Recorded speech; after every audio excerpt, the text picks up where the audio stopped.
In this episode of Coffee with the Chair, Ready to Serve, Spokane Democrats talk about their connections to the Inland Northwest.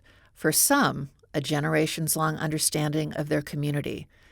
Their democratic values were instilled by their families, their local schools, their churches and unions, or their military service. Well, I grew up in Hilliard neighborhood, so northeast Spokane. I'm actually fourth generation in my family, and one cool thing is that my grandma lives in the exact same house. She raised her kids and helped my mom to raise us. So we still have the same childhood home to go back to. Nice. Not too far from Rogers High School, which is where I went to high school. I also did community college before I transferred over to the University of Washington in Seattle. So I got a great education here in Spokane before I took off. Yeah. My grandfather was a truck driver with Teamsters local here, so we have some long roots as well. I've got other family members who are in the union with Kaiser now, and so really proud to have the union support. I had to work all through school, so I didn't participate in extracurriculars, wasn't that involved in any school programs. I worked. Either I started off as a hostess here at Peking North on Division here in Spokane. I also worked in after-school programs with our youth. So I think that's what drove me initially into public service, was being able to work with kids in my community and show them that their education could be a good hustle to lift them out of poverty and help their families. I think when you grow up in a neighborhood like Hilliard, one of the things you feel is that you're not being looked out for, you're not being represented, and you feel left behind. When resources are coming into your city but not your neighborhood, you know they're there, but you know that they're not making them available to you. And so we knew that. So we knew we had to take care of ourselves. And I think just that, knowing that we had to work hard, take advantage of every opportunity that came our way, that's what I saw from, kids growing up in my community. And some of us made it out, and some of us didn't, And so there's generational poverty in my community where I grew up here in Spokane. We know Eastern Washington has very high level and rates of poverty across our district. But I think what we're seeing right now is a shift. Where people are appreciating that when we do work together, we can bring about the change that we want to see. Well, I think probably my own parents, my mom and dad, my dad grew up here in Spokane in the East Central neighborhood. My mom moved to Spokane to go to Gonzaga for a program in the 70s. They eventually met, and they are just very passionate people about community and about justice. And so growing up, my parents were involved in, different causes. I wouldn't say they're out there picketing and protesting every day, but they cared deeply about world issues as well as local issues. The nuclear arms race in the 1980s, making sure that people in poverty have access to resources. My mom's worked for the Catholic Church for over 45 years in this area, and she's been the social justice coordinator at St. Al's Church. Oh, wow. For at least 20 years. And so they're just very committed, and voting was always something that was very important and taught to me early on. And so I credit my parents for opening up ideas and the need to be active in your church community, in your neighborhood, in your world. I was always involved in advocacy, public health, environment, social justice. I was always involved in many causes, but then when my husband and I had our first child and had a home and started to really want to build community around us here in Spokane, that's when I was kind of inspired. I want Spokane to be a safe and vibrant place for my kids. Okay, so starting off, if someone had told me when I graduated from high school that I was going to end up as an elected official in local government, I would have told them they were crazy. Absolutely nuts. So I knew late in high school that I wanted to be an accountant, that I really wanted to be a CPA. And Idaho State University had one of the top 5 schools for accounting in the nation and had one of the highest pass rates for the CPA exam. No kidding. Yes. So I completed my college in 3 years. And took the CPA exam, passed all 4 parts, which was 4 parts at that time, in one sitting, made it through. Wow. Yep. And then graduated during the 1980s recession. So graduated in 82 and there were no jobs. So I went with my dad doing long haul trucking across the US for a short time. No kidding. No kidding. Reverse was not my best gear, okay? But I could tarp a load like nobody else. I was dang good at it. And like everybody else at that time, because we were talking the early 80s, I was eager to get out there and start making money like everybody else. And then wham, we got hit with the recession. For those who didn't live through it, you have to remember that at that time, interest rates were 20%. It was horrible. So had to take a break, drove truck, got to see the US, and then went back to school and got my computer science degree, computer information systems. That's early in the computer world. It was, yeah, that was back when C+ was just becoming, well, actually it was C at that time, was just becoming a language. So Fortran was still big, COBOL was still big, and I learned that I was native in COBOL. It just made perfectly good sense to me. So like some people can speak Shakespeare as though it's their first language. For me, COBOL was first language. So I finally did manage to get a job as a CPA with a regional firm, traveled all over the US with them for 4 years, and decided I was done. And looked around. Done being a CPA, done traveling? Done traveling. So anyway, it was time for a different life. So I looked around, and I had been auditing local governments and federal government for about 3 years and really loved it. It was my niche. I grew up north on the north side, went to Mount Spokane High School, Meade schools, K through 12, 4th generation Spokaneite, so lots of family in the area. And what I remember as a kid was that the Mariners game was always on, no matter how bad they were. Yeah, you gotta be There's true to your always school. hope. And my grandpa was a Major League Baseball player, so he... No kidding. Yes, he Wow. passed on the love of baseball, came back to Spokane and coached kids, taught at West Valley High School, and so he was really a public servant, and that's part of what inspired me to later become a public servant. Yeah, so his name is Jack Spring. He played with the California Angels. He actually played, well, he went to Lewis and Clark High School, was a phenom pitcher here in Spokane, left-handed, southpaw, and ended up going through the minors, played for the Spokane Indians, played with Tommy Lasorda. He actually played 1 day with the Boston Red Sox. No kidding. One Wow. game, and then was traded. So I grew up the middle of 3 girls, and we have a very close family. I grew up on the South Hill, went to Lewis and Clark High School. Go Tigers. Exactly, go Tigers, 2006. And when we were young, my parents divorced, like lots of other classmates of mine. And so my sisters and I really had to learn how to live within a budget and really understand the value of a dollar. So that was formative early on, and we contributed to our own financial needs as best we could. I had always had a summer job, worked during the year tutoring, landscaped, and worked at Quiznos as well during the summers. Wow. What were you tutoring?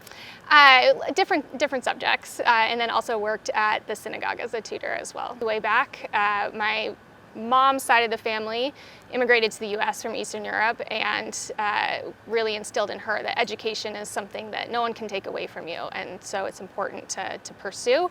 And that was something she passed down to us. And so I was fortunate to be able to go on to study at McAllister College, which is a small school in Minnesota, St. Paul, Minnesota. And so I went to law school, and I specialized in public interest law and policy, and interned at various organizations across the country, including the Department of Justice Civil Rights Division. And then when I graduated, I worked at a legal aid office in Virginia before returning home. Why did you choose to come home? Yeah, I joke that my true story, my classmates voted me most likely to leave Spokane. So they were partially correct. I did leave, but I get the last laugh because I came home. It wasn't expected, but the more time I spent away from Spokane, the more and more I realized with clarity and certainty that this is home. And this is where I want to make my future. My family's here, the people I love are here, the community that raised me is here, and so was very excited to be able to come home and was looking for ways to do that. Again, we have such amazing resources here in Spokane. It's a matter of putting it together to really achieve the change that is possible here and to improve the quality of life for everyone here in Spokane. I joined the Army as a cook, and I worked my butt off for 3.5 years, almost 4, as a cook. Deployed to Bosnia, cooked for the entire year I was there. That was, it gets hot there. Yeah. And what I saw in Bosnia when we arrived made me want to become a career soldier. Really? What Yes. was that? Because we were one of the first units into the country. I was stationed in Germany with 1st Armored Division. I was in a signal battalion. And we crossed the Sava River over the pontoon bridge on 6th January 1996. And so you could see from across the river all the shelling that had already happened. And we got on the other side, and it's January, and hundreds, if not thousands of people lined the roads to wave at us. In January, men, women, children, all ages. And they were so happy to see us, right? And then about 3 months later, I was on another convoy in a very similar area, and there were still people waving at us. But they were waving at us from their stores, the children from the schoolyards, and just people walking up and down the street. And I realized we made that happen. Yeah. We made that happen. And that is an amazing feeling. I just got goosebumps Yeah, telling you. me too. Me too. So that was the point where I'm like, we do good things. I'm going to do that for as long as I can. How did you wind up in Spokane, Washington?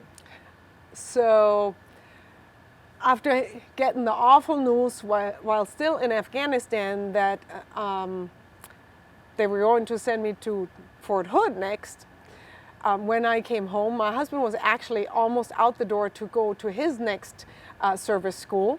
So we had 5-6 weeks between when I came back and he left, and we took a 30-day vacation here in the States because we were stationed in Germany, both of us. And we spent some time at his parents in Indiana. It's winter, so it wasn't that bad. It was December.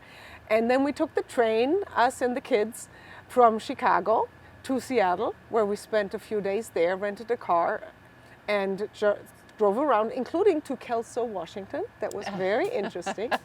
Yeah. And then we went to Spokane. Specifically, we stayed in the guest house at Fairchild Air Force Base.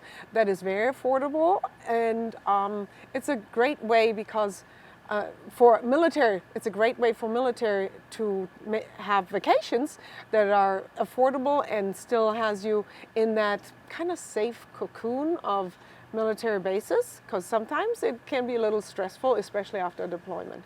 Right. So Fairchild was very high on my list of places to visit, and so yeah, we did. And we were only supposed to spend a week here in the region and then go back to Seattle, take the train to Colorado, and from Colorado take the train back to Chicago. But it wasn't even a week, and we were like, we're staying here. And so what was it about Spokane that made you stay? You skip Colorado and stay here instead. It was just so nice. There was snow and mountains and a little bit of everything. And that may sound weird, but people drove very nicely back then, you know? And it was just, maybe it's best to explain with what my son said to me after we finally moved here, and we had been here a couple of months, and we were driving back home from doing something in town. He said, you know, Mom, it doesn't matter which way we take home. It's always the scenic route. So I'm 28 years old. I've got a wife and two little boys, and I need a living wage job. Yeah. And so I started to look around for work. And amazingly, not everyone was over impressed with a high school degree and a little bit of animal husbandry short courses. And the only place I could go to get a living wage was the Kaiser aluminum smelter that was just down the road, 5 minutes from where I was. Wow. But without knowing anything about the union, I just went to work, did my job, and I went home. I worked overtime. But we had 2 strikes while I was there. The second one lasted 2 years. And that put me on this journey of that led me here today, to be active and understand that politics, the effect on my life. I'm 61 years old. I've got cancer. I've got X amount of years left in my life. But before I go, I'd like to pay back some of what I've been given. And I've been given so much by all the union leaders that came ahead of me, by the civil rights leader, by women that were courageous enough to stand up and demand their rights. I'm wearing this shirt, this August Landmesser. This was a man in 1930-something in Germany, and he's at a Nazi rally, and everyone in this crowd has their hand up in a salute, except for this gentleman, who was married to a Jewish woman with 2 half-Jewish children. This man was put in prison, and then he was sent to the front, and then was never seen again. But he stood for something.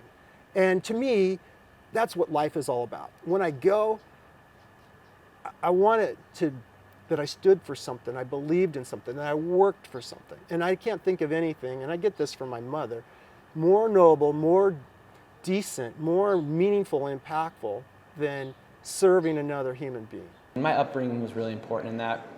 Both my parents, they moved out here from Iowa. Kind of an interesting story, actually. You might guess with my last name, Riccelli. I have some Italian background. My dad went to law school at the University of Iowa, and he found really, even at that time, for some of those downtown firms that he was trying to get into, they weren't really excited to be hiring Italians at that point. No kidding. So my mom and dad got in a VW Bug and traveled across the country, and pretty much flipped a coin between Seattle and Spokane, and there was a job opportunity for my dad here, and came here. My mom's an educator. She was one of those second grade teachers, first into the classroom, last to leave. I just ran into one of her students that she taught, who then she had as a student teacher, who really was going to leave the profession until that experience with my mom, and then now she's a principal at one of our Spokane public schools. Wow. So my mom had that kind of influence. My dad, they really helped me. And then for me, a big piece of it was I was lucky enough to attend Gonzaga University, and that Jesuit influence really got me into public service. Well, really, it was transformative at Gonzaga. I went to business school to make as much money as possible, and the Jesuits really instilled in me that core value of service to others. I think the other big thing, which I think is sorely lacking, is attention to critical thinking, and I really embraced, our classes on philosophy and ethics really impacted me, and it really transformed me. And I kind of got into student government towards my last year there, and then I walked into a campaign in 2000 and kind of took a different direction in my life, and one that I've never looked back from. Personal satisfaction is over the long haul. And, as I approach, as I age and, see the end of my time here, in the foreseeable future, I do not want to get to that point and have regrets about not having rolled up my sleeves and try and do something for others outside of my own personal satisfaction. That we set ourselves up for a trajectory of success in the future. I am optimistic about our future, and what we are living through today, as challenging as it is, we've had these inflection points in our history so many times in the past, and when we look back at those, I always think, well, that's just because, you know, we're Americans. We live in Washington. Of course, we did the right thing. But when you're in the middle of it, that's not certain that we're going to do the right thing. We have to continue to do the right thing in the moment when the time comes. Mm-hmm.